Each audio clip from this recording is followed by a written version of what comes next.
loading. Ya, sekarang kita masuk kepada komen ya. Kita masuk kepada komen. Kita udah lakukan ini ya. Kita udah lakukan ini. Comment are extra block of code that do not run. Pertama yang harus kita pahami adalah comment itu tidak dikenal sebagai sebuah perintah. Maka dia tidak dieksekusi ya, tidak di run. Ya, they are meant to clarify code for reader. Jadi comment itu digunakan untuk programmer lah ya. Jadi misalnya kita ngoding gitu ya. Kemudian 6 bulan yang kemudian kita lihat codingan kita udah bingung gitu ya. Ini variabel apa gitu ya. Ya, maka salah satunya comment digunakan, atau misalnya orang lain yang melihat codingan kita akan paham ya. Coding kita itu fungsi kita buat apa gitu ya. Variabel kita tuh menyimpan apa gitu ya. Kelas yang kita buat itu gunanya untuk apa gitu ya. Jadi comment itu adalah extra block of code that do not run ya. Jadi dia tidak dieksekusi ya. Dia are meant to clarify code for reader. Jadi digunakan untuk memperjelas kode bagi pembaca. In Python ya, any text following by the tanda pagar symbol on a single line is comment. Jadi kalau diawali oleh tanda seperti ini, maka itu adalah comment. Nah, comment ini bisa inline, bisa juga above ya, bisa inline atau above. Contohnya gimana Pak ya? Kita lihat di sini. Ya. Consistent use of comment will make reviewing and debugging code much easier. Tadi yang sudah saya jelaskan ya. Kalau Anda sudah terbiasa menggunakan comment ya, maka nanti ketika Anda balik lagi ke codingan Anda, bahkan cepat memahami ya codingan yang Anda buat gitu ya. Penggunaan komentar yang konsisten akan membuat peninjauan dan debugging kode menjadi lebih mudah ya. Sangat disarankan untuk mempraktikkan ini mulai sekarang gitu ya. Oke. Seperti apa contohnya? In this exercise we will learn two different way to display comment. Di sini kita akan belajar dua cara untuk mendisplay komen, cara memberikan komen ya. Yang pertama, silakan kita ikutin. Kita masuk di exercise 6 ya. Ini saya masukkan di sini saja ya. Jadi kita kasih, ini juga komen ya. Yang kita lakukan juga komen ya. Ini adalah komen, yang lebih spesifiknya lagi di Jupyter Lab-nya ya, di Markdown kita kasih exercise ya. Exercise 6 ya. Kemudian comment, ini juga komen ya. Comment in Python. Jenis yang pertama ya, jenis yang pertama adalah kita mengawali sebuah pernyataan dengan tanda pagar seperti ini ya. Maka di sini Anda harus pahami adalah settingannya bukan Markdown ya, settingannya adalah code. Kalau di sini settingannya adalah Markdown. Kalau Markdown memang sudah jelas itu adalah sebuah komen gitu ya. Kalau di sini ini adalah sebuah code, tapi kita akan memberikan komen di sini. Maka caranya adalah apa?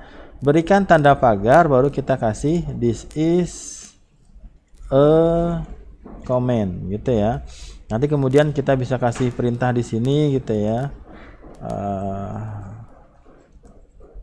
Gitu ya.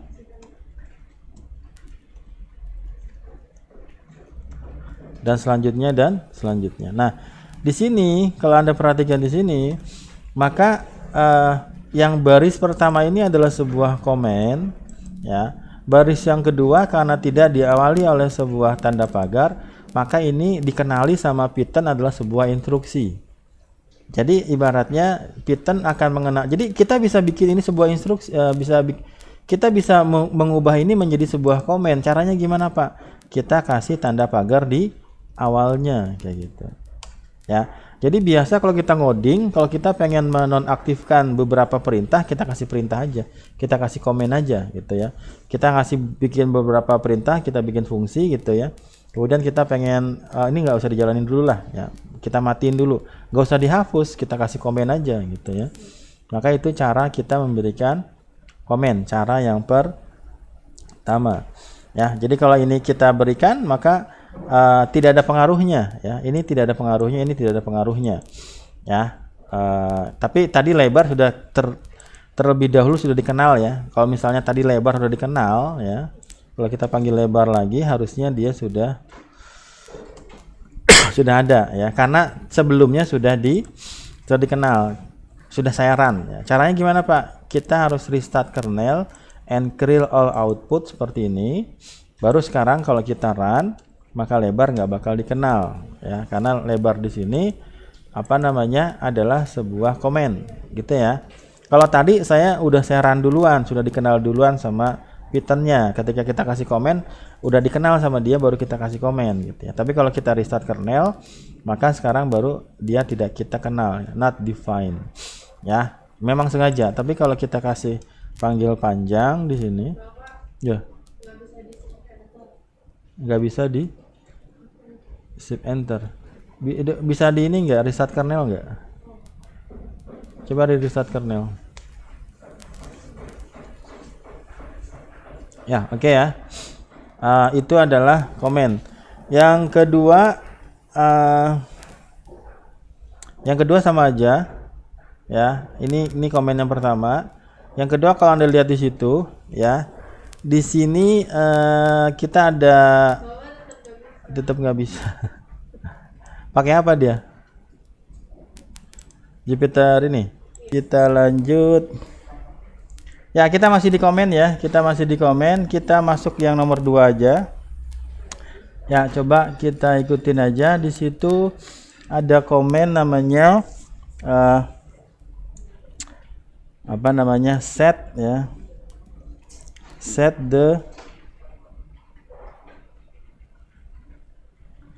the variable. Goyang ya? Enggak. Set the variable pi equal to 3.14 ya. Oke, pi sama dengan 3,14 ya. Ya, di sini kita memberikan keterangan ya, apa yang sedang kita lakukan gitu ya. Di sini kita bikin sebuah variabel, biasanya sebuah konstan ya. Tapi kalau di Python biasanya nggak terlalu dibedakan konstan sama nggak terlalu ya, paling huruf besar aja. Bagaimana tadi? Ya, oke ya. Jadi kalau belum di running harus di running dulu ya. Jadi efeknya belum terlihat kalau belum kita running ya. Jadi di sini masih biasa aja ya. Ya, cuma kita memberikan informasi apa yang sedang kita lakukan. Nanti di assignment berapa ada tuh ya, tugas-tugas yang diminta Anda untuk memberikan perintah. Oke. Nah, selanjutnya kita masuk di contoh berikutnya. Di contoh berikutnya silakan dilihat di sini, kita bisa memberikan komen tidak di atas tapi di samping. Ya. Ini di sini kita memberikan sebuah komen. Komennya nggak di atas tapi di sampingnya, itu juga bisa, asal jangan di depan banget gitu ya. Jadi kalau Anda lihat di sini, ini adalah contoh yang ketiga ya, contoh yang ketiga. Silakan kita coba ya. Di sini pi sama dengan 3,14 ya. Kemudian di sini kita kasih tanda pagar ya, tanda pagar. Kemudian set the variable pi equal to 3.14 ya.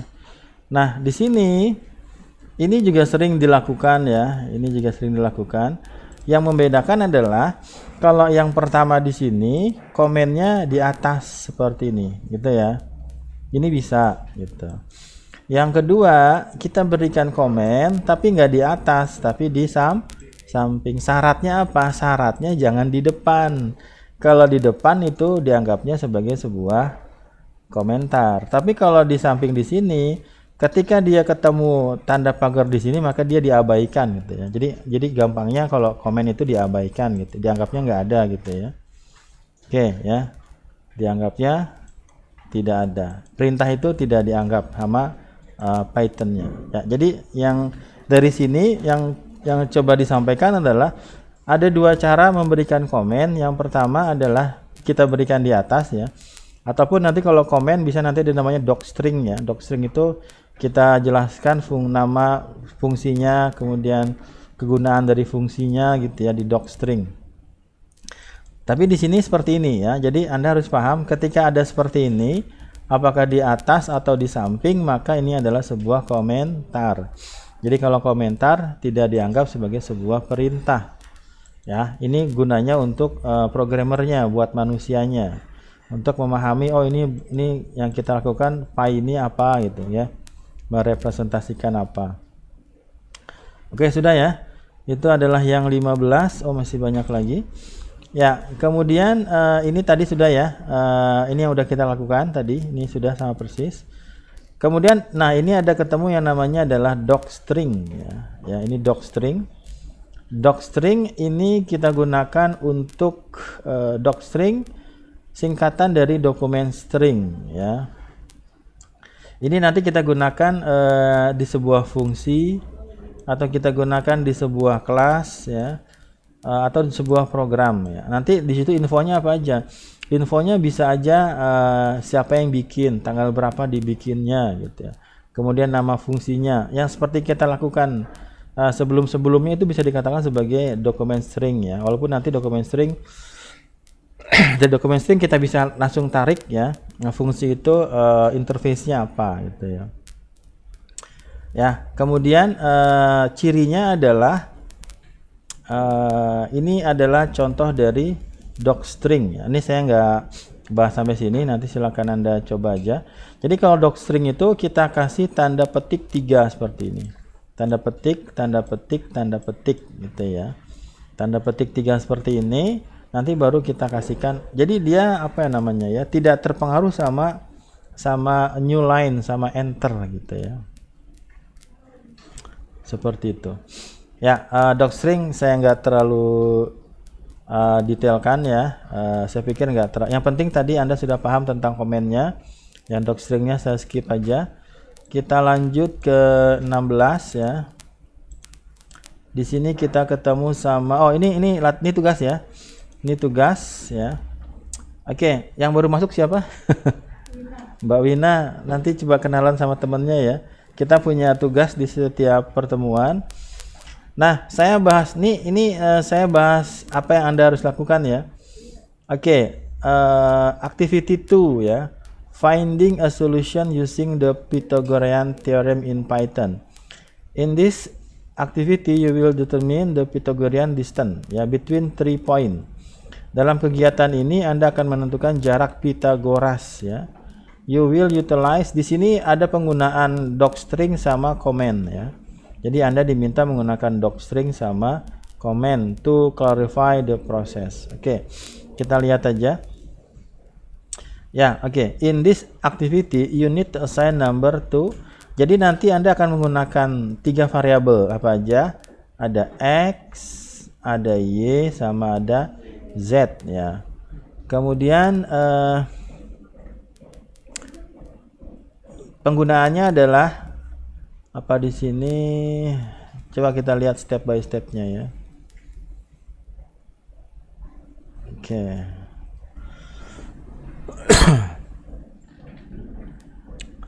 Ya, langkah pertama adalah tuliskan docstring that describe what is going to happen.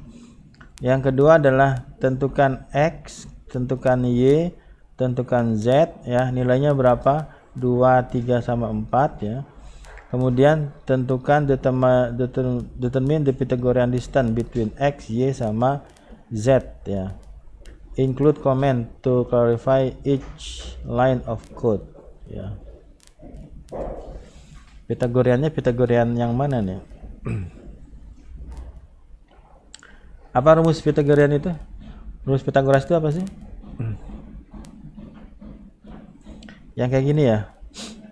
Ini adalah x, ini adalah y, ini adalah z gitu ya. Jadi z itu apa z? Z adalah x kuadrat ditambah y kuadrat akar. Berarti gimana rumusnya?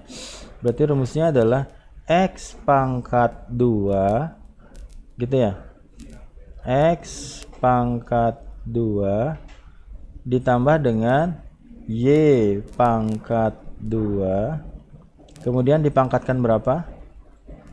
Dipangkatkan 0,5 ya. Ini adalah Z. Anda paham nggak? Apa yang dimaksud dengan akar pangkat 4?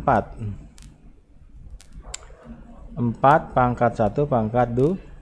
Di sininya 1, di sininya 2. Begitu bukan? Kalau kita punya mana tadi? Ini X ya. Ini X, sorry. Ini ya. Ini X, ini Y, ini Z ya. Berarti hubungannya gimana? Z adalah akar kuadrat dari X kuadrat tambah Y kuadrat. Berarti X nya berapa tadi nilainya? Ada nilainya kan X ya? X nya 2 ya. Y nya berapa? Y nya 3 gitu ya. Z nya 4. Ini sebenarnya yang kita cari ya. Berarti X nya di sini X pangkat. Pangkat kalau di Python pakai apa? Bintang 2 ya. Bintang 2. Kalau bintang 1 kali. X bintang 2 ditambah dengan Y bintang 2 gitu ya. Akar pangkat. Ini sebenarnya ada rumusnya, tapi kalau mau ini kita kasih kurung, kemudian kita pangkatkan dengan 0,5. Ini sama dengan yang ini. Ya, gitu. Percaya apa enggak? Coba kita lakukan ya. X, Y sama dengan berapa tadi? 2,3 gitu ya. Dah tuh masuk. Z sama dengan apa? X pangkat 2 ditambah dengan Y pangkat 2 dipangkatkan berapa? 0,5. Jawabannya berapa? Jawabannya adalah 3,6 ya. Kok nggak 4 ya?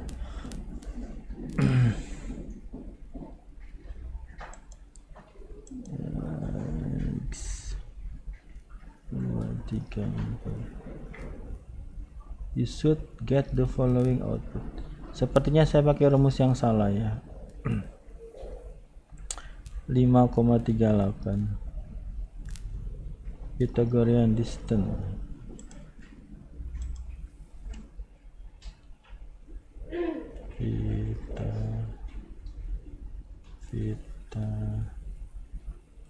Pythagorean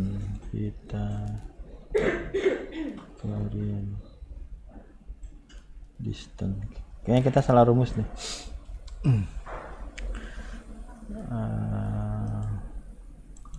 Ya, coba.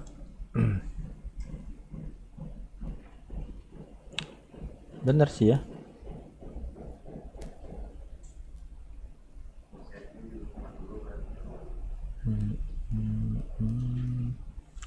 Rumusnya benar ya. A tambah B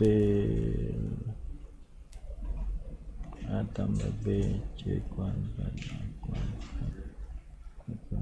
C kuadrat. Coba saya kasih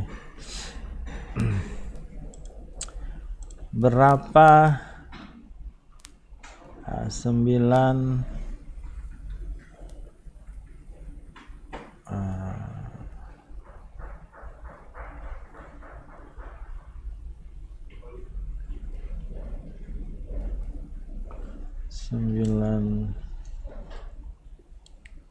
pangkat 0,5 3 bener.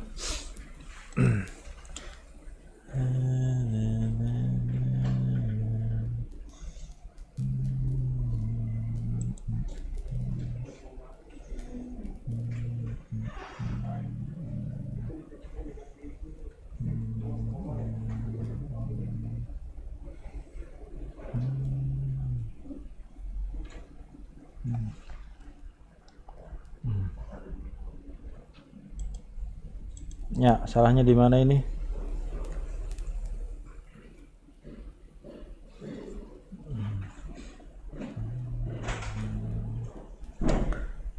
Tiga.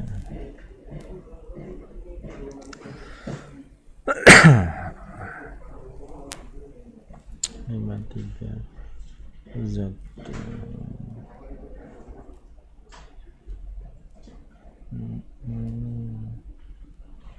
Dua tiga.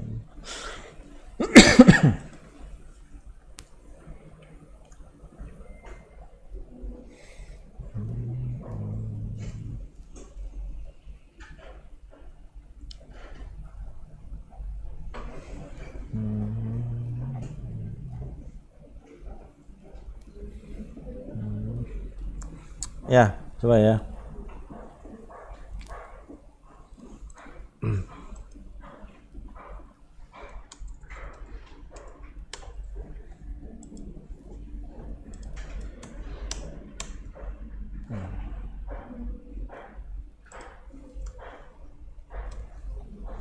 Tiga enam.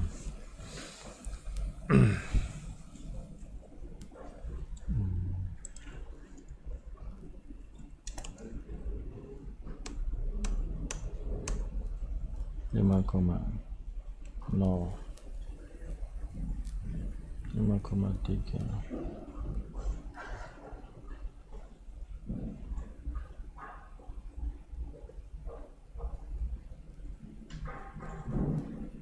Current distance between X, Y, and Z.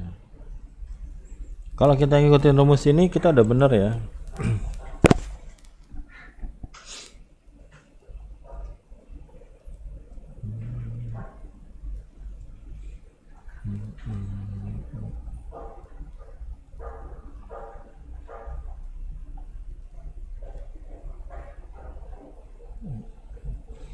Ya, oke, itu dikerjakan pakai rumus ini aja. Kita lanjut ke yang berikutnya.